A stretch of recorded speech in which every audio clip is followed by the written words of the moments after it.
Hi there, Malcolm here with my 265th Booktube video, and today I'll be reviewing Maskerade by Pratchett, a Discworld novel. Specifically the 18th in publication order.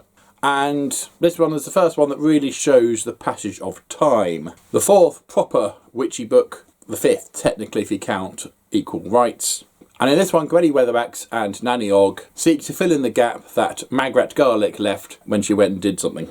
Keeping it slightly vague, because in case you haven't read the previous books, that there used to be a coven of 3, and one of the number has found something else to do, effectively. And so they need to find a third witch. And one promising witch from the previous witch book, which was Lords and Ladies, was Agnes Knit, the lady in green on the front cover there. However, Agnes, not really wanting to be part of the witchy crowd, not because she doesn't fancy being a witch, but because she doesn't think that the witches use their status properly, has gone to the capital Ankh-Morpork to seek her fortune and has signed up to join the opera. Being of a slightly supernatural nature, has one of the most amazing voices of all time. Unfortunately, is faced with two realities. One, she's quite a big girl, and her co-star, Christine, the slender lady in the white there, who can't sing for toffee, has what is described a better stage presence. And two, there's a madman going around killing people at the opera house. Certainly heavily influenced by the storyline of Phantom of the Opera. In this case, the opera ghost is the one apparently going around doing these murders, but also dictating how the opera house should be run. Something that the new owner, former cheesemonger, Mr. Seldom Bucket, finds his little choice but to adhere to. Particularly as the opera house seems to be leaking money and he's not quite sure where. And there we have our story. Witches travelling to Ankh-Morpork and meddling, as Agnes would describe it, and Agnes as she tries to become an opera singer despite the prejudices that she experiences as being a large lady. And there's no political correctness here.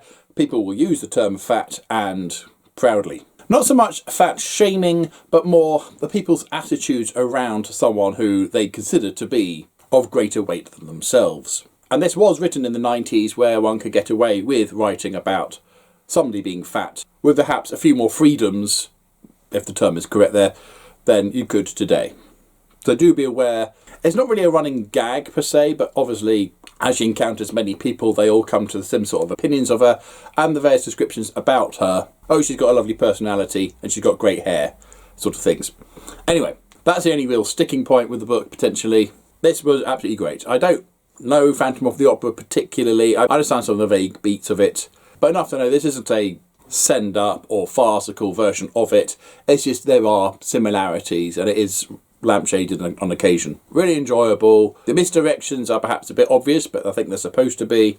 And the humour is great without. I mean, if you've enjoyed the previous Discworld books, particularly Lords and Ladies, Witches Abroad, and Weird Sisters, go through the witchy ones in reverse order there, then you'll enjoy this one. If you did enjoy the witch ones as much, then this one might not be so great.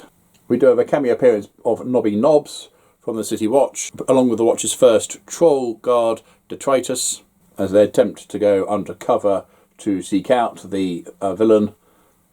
Yeah, really undercover there. So really funny, but with a great plot in there as well. Booktastic, of course. This is a reread. I think it's the second or third time I've reread it. I'm just literally going through the Discworld series, front to back, front to back, front to back. So have you read Maskerade? What's your favourite Discworld book, if you have one?